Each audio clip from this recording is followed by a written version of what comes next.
जब तक आप परख ना लो कम से कम 3 से 4 साल, तब तक आप कभी किसी से दीक्षा मत लेना।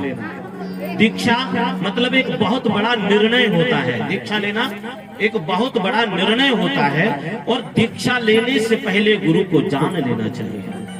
कम से कम 3 वर्ष जानो गुरु जी को। गुरु जी से नियम जानो कि हम आपको गुरु बनाना चाहते हैं तो आपके नियम क्या है, और 2 साल तक उन नियमों का पालन करने के बाद उनसे गुरु दीक्षा लो। गुरु जी कहें आपको जाप करना होगा, कितना करना होगा? उन्हें 5 माला करनी होंगी। ठीक है गुरु जी, किस मंत्र की करनी होंगी? गुरु जी जो भी मंत्र दे दे उसी मंत्र का जाप शुरू कर दो। 5 माला कम से कम 2 साल, क्योंकि खुद को भी परखो कि तुम गुरु बनाने लायक हो भी या नहीं। पता चला गुरुजी बना लिए और गुरुजी का ना तो कभी मंत्र का जाप किया, ना गुरुजी को जाकर महीने में मिले। देखो गुरुजी से रोज मिलना चाहिए। गुरुजी से रोज ना मिल पाओ तो महीने में 1 बार तो जरूर मिलो। अगर महीने में 1 बार भी नहीं मिलो तो 6 महीने 1 बार मिलो, और 6 महीने में भी ना मिल पाओ तो साल में 1 बार गुरु पूर्णिमा आती है तब मिलो। और अगर तुम गुरु पूर्णिमा पे भी ना मिल पाओ तो महाराज तुम्हारी गुरु दीक्षा लेना बेकार। याद रखना, गुरु दीक्षा लेने से पहले गुरु का दर्शन तुम्हारा कल्याण करने वाला होता है। गुरु को मनुष्य मत मानो। गुरुर ब्रह्मा गुरुर विष्णु गुरुर देव महेश्वर। गुरु सर्वोच्च होता है, और अगर यदि आप उसमें संदेह करेंगे उसे मनुष्य मानकर, याद रखना आपका जो प्रयास है ना गुरु बनाने वाला, जो गुरु आपने बना लिया वो उसी समय पर गुरु और शिष्य का संबंध समाप्त हो जाएगा। लेकिन संदेह मत करो कभी। गुरु आज ऐसे अगर सामने है, सुखदेव जी जैसे, उन्होंने कहा इधर आओ परीक्षित, मैं तुम्हें स्पर्श दीक्षा देता हूँ। और सुखदेव जी महाराज उन्होंने जैसे ही उनके मस्तिष्क पर हाथ रखा और हाथ रखकर हटाया परीक्षित के ऊपर से और कहा परीक्षित तेरा कल्याण आज ही हो गया। अब भागवत तो तू सिर्फ सुन।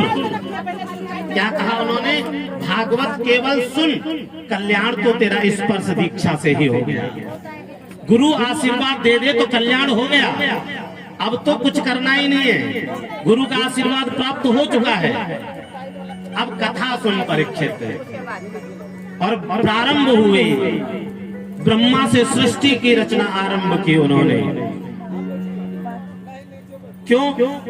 क्योंकि पृथ्वी की जो रचना हुई वो सबसे पहले नारायण भगवान के माध्यम से कमल की एक उत्पत्ति हुई। नाभि से कमल के ऊपर ब्रह्मा जी का प्राकट्य हुआ।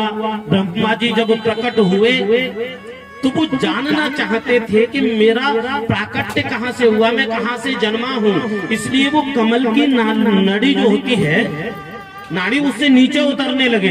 लेकिन महाराज नीचे उतरते उतरते कई हजार वर्ष बीत गए, लेकिन वो कहाँ से प्रकट हुआ है कमल उसकी था नहीं पा सके। इसलिए जब वो ऊपर आने लगे तो महाराज इसमें भी बहुत वक्त लग गया। एक बात हमेशा याद रखना, जब हम किसी रास्ते से भटक जाते हैं ना, तो जिस रास्ते से हम भटकते हैं तो जितना उस रास्ते पर जाने में समय लगता है, वापस आने में भी महाराज उतना ही समय लगता है। इसीलिए जब कभी भी मार्ग भटकने की स्थिति आ जाए तो किसी से सलाह ले लेना। किसी मित्र जन, बड़े भाई गुरुजनों को इसीलिए बनाया है कि आप जब भी भटक रहे हो तो वो आपका मार्गदर्शन कर सके।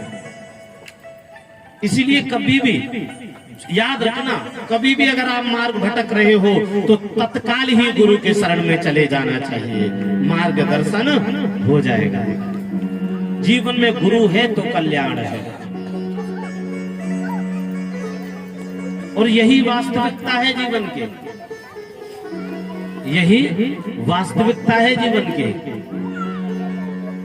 कि गुरु की कृपा से देखो सब कुछ संभव है।